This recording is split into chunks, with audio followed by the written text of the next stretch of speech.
Hi అండి. Please subscribe చేసుకొని like కొట్టండి. నార్మల్ పాదంతో థ్రెడ్ పైపింగు ఎంత ఈజీగా వేసుకోవచ్చు చూడండి. ఈ విధంగా మనం థ్రెడ్ తీసుకొని అలా బారు కుట్టుకుంటా చూడండి. నార్మల్ పాదం అలా అక్కడక్కడ డాట్స్ పెట్టుకొని దాన్ని మళ్ళీ మడిచి ఆ విధంగా కుట్టుకోవడమేనండి. చాలా థ్రెడ్ పైపింగ్ చాలా నీట్గా వస్తుందండి నార్మల్ పాదంతో. సింగిల్ పాదం అవసరం లేదండి. సింగిల్ పాదం లేకపోతే థ్రెడ్ పైపింగ్ రాదు అనుకుంటారు అంతా. చూడండి ఎంత సన్నగా నీట్గా వస్తుందో. సింగిల్ పాదం అవసరం లేదండి. నార్మల్ పాదంతో మనం థ్రెడ్ పైపింగ్ చాలా నీట్గా వేసుకోవచ్చు అనమాట.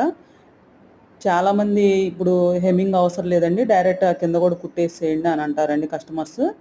కొంతమంది హెమ్మింగ్ చేయించుకుంటారండి, ఇంకా కస్టమర్స్ ఇష్టం అండి అది.